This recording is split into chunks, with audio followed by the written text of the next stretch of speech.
নবম শ্রেণীর জীবন বিজ্ঞান। এর টপিক হচ্ছে 4 বাষ্পমোচন। এই বাষ্পমোচন থেকে আলোচনা করব যে প্রশ্নগুলি দ্বিতীয় সাবমেটিভ পরীক্ষার জন্য খুবই গুরুত্বপূর্ণ।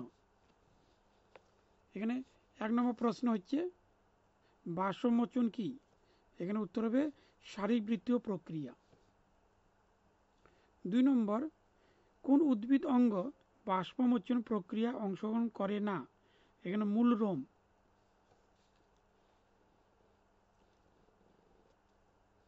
3 নম্বর প্রশ্ন, উদ্ভিদ দেহকে শীতল রাখে যে প্রক্রিয়া তা হলো বাষ্পমোচন। 4 নম্বর, বাষ্পমোচন বেশি ঘটে এখানে হচ্ছে দিনের বেলায়।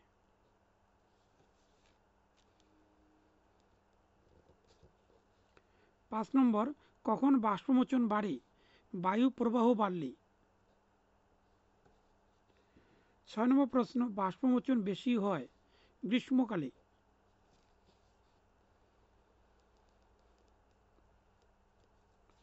7 নম্বর প্রশ্ন, বাষ্পমোচন মূলত ঘটে পাতায়। 8 নম্বর, বাষ্পমোচন দ্বারা উদ্ভিদের অতিরিক্ত জল নির্গত হয় কঠিনের আকারে।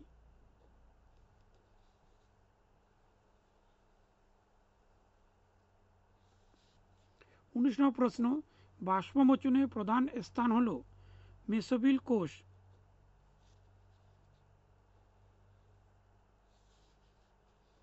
10 নম্বর প্রশ্ন, কোন প্রকার বাষ্পমোচনে উদ্ভিদ দেহ থেকে অধিকাংশ জল অপসারিত হয়?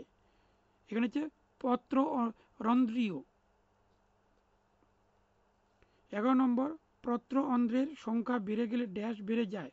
বাষ্পমোচন। 12 নম্বর প্রশ্ন, বাষ্পমোচনের জন্য রাসায়নিক বিক্রিয়া ঘটে ড্যাশ কোষে? রক্ষী কোষে। 13 নম্বর, পত্ররন্ধ্রের রক্ষী কোষ খুলতে সাহায্য করে ড্যাশ আয়ন? এটা হচ্ছে পটাশিয়াম অর্থাৎ কে। 14 নম্বর প্রশ্ন, পত্ররন্ধ্রের মাধ্যমে বাষ্পমোচন মাত্রা হলো 80 থেকে 90%। তাহলে 15 নম্বর প্রশ্ন, কিউটিকল আবরণী থাকলে বা তা স্থূল হলে বাষ্পমোচন হ্রাস হয় এখানে। 16 নম্বর প্রশ্ন, লেন্টিসেল থাকে গাছের কাণ্ডে।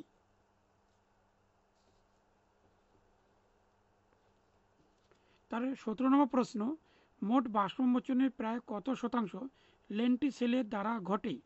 1%। 18 নম্বর প্রশ্ন, কোন উষ্ণতায় পত্ররন্ধ্র বন্ধ বা উন্মোচন প্রক্রিয়া নিয়ন্ত্রণ হয়? 20 থেকে 30 ডিগ্রি সি।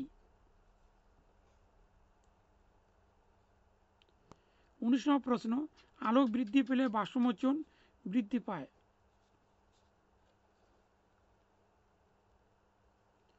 20 নম্বর প্রশ্ন, উদ্ভিদের সব পাতা কেটে দিলে ড্যাশ প্রক্রিয়া ব্যাহত হয়? বাষ্পমোচন।